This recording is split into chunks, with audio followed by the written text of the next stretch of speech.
നമസ്കാരം, ഞാൻ ഡോക്ടർ മെജോ മാത്യു. ഇന്നത്തെ വീഡിയോ മോണയുടെ ആരോഗ്യവും അതിൻ്റെ പ്രാധാന്യവും ആ മോണരോഗത്തെ പ്രതിരോധിക്കാനുള്ള വഴികളെ പറ്റിയുമാണ്. ആരോഗ്യമുള്ള വായ ശരീരത്തിൻ്റെ മുഴുവൻ ആരോഗ്യത്തിൻ്റെ പ്രതിഫലനമാണ്. അഥവാ വായ ശരീരത്തിൻ്റെ കണ്ണാടിയാണെന്ന് തന്നെ പറയാം. പിങ്ക് നിറത്തിലുള്ള ആരോഗ്യമുള്ള മോണയിൽ നിരനിരയായി തിളങ്ങുന്ന മനോഹരമായ പല്ലുകൾ എല്ലാവരുടെയും സ്വപ്നമാണ്. യഥാർത്ഥത്തിൽ പല്ലുകൾക്കൊപ്പം തന്നെ പ്രാധാന്യം അർഹിക്കുന്നവയാണ് മോണയും. പല്ലുകളെ പൊതിയുന്ന പിങ്ക് നിറത്തിലുള്ള ഒരു ആവരണം എന്നതിനപ്പുറമുള്ള ഒരു പ്രാധാന്യമുണ്ട് മോണയ്ക്ക്. ആഹാരത്തിൻ്റെ അംശങ്ങൾ പല്ലിൽ പ്രധാനമായും മോണയോട് ചേർന്ന് പറ്റിപ്പിടിക്കുന്നു. അതിന് ഡെൻ്റൽ പ്ലാക്ക് എന്ന് പറയുന്നു. ഇവയിൽ രോഗാണുക്കൾ പ്രവർത്തിച്ച് മോണവീക്കത്തിന് അഥവാ ജിഞ്ചിവൈറ്റിസിന് കാരണമായി തീരുകയും ചെയ്യുന്നു. ഈ ജിഞ്ചിവൈറ്റിസിനെ ചികിത്സിക്കാതെ അവഗണിച്ചാൽ ക്രമേണ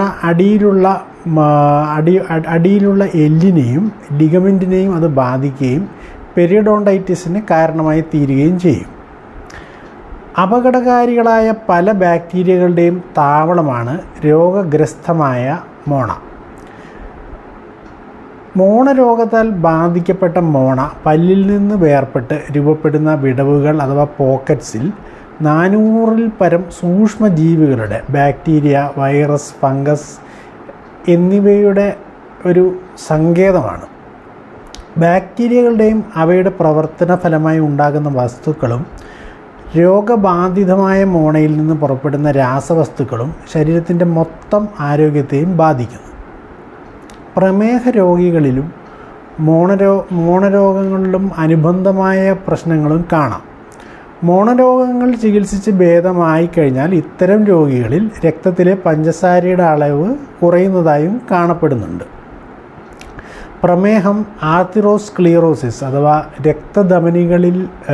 രക്തധമനികൾ ദൃഢീകരിക്കുകയും കൊഴുപ്പടിഞ്ഞ് ചുരുങ്ങുകയും ചെയ്യുന്ന അവസ്ഥയ്ക്ക് ഹൃദയ സംബന്ധമായ രോഗങ്ങൾ, സ്ട്രോക്ക്, സന്ധിവാതം, ശ്വാസകോശ രോഗങ്ങൾ, ഗർഭസംബന്ധമായ സങ്കീർണതകൾ തുടങ്ങിയവയും മോണരോഗങ്ങളുമായി ബന്ധപ്പെട്ട് കിടക്കുന്നുണ്ട്.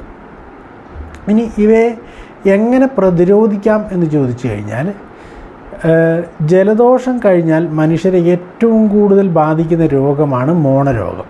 മറ്റ് പല രോഗങ്ങൾ പോലെ ജീവിതശൈലിയുമായി അഥവാ ലൈഫ് സ്റ്റൈൽ റിലേറ്റഡ് ആയ ഒരു രോഗമാണ് മോണരോഗവും.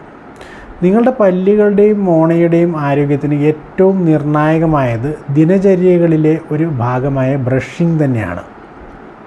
ഇതിന് ഉപേക്ഷ വിചാരിക്കുകയോ വീഴ്ച വരുത്തുകയോ ചെയ്താൽ പല ദന്തരോഗങ്ങൾക്കും വഴി തെളിയിക്കുകയും ഫലം പ്രത്യേകിച്ച് മോണരോഗങ്ങൾ ഉണ്ടാവുകയും ചെയ്യും. രാത്രിയും രാവിലെയുമുള്ള ബ്രഷിംഗ് ഒരു കാരണവശാലും മുടക്കാൻ പാടില്ല. ശരിയായ ദന്തശുചിത്വം പാലിക്കുക എന്നത് തന്നെയാണ് ശരിയായ പ്രതിരോധം. പുകവലി മോണയുടെ ആരോഗ്യത്തെ ഹനിക്കുന്ന ഒരു പ്രധാന വില്ലനാണ്. അതുകൊണ്ട് പുകവലിയും പുകയില ഉൽപ്പന്നങ്ങളും ഒഴിവാക്കുക. മാത്രമല്ല, തെറ്റായ ബ്രഷിങ്ങും മോണരോഗങ്ങൾക്ക് കാരണമായി തീരാറുണ്ട്.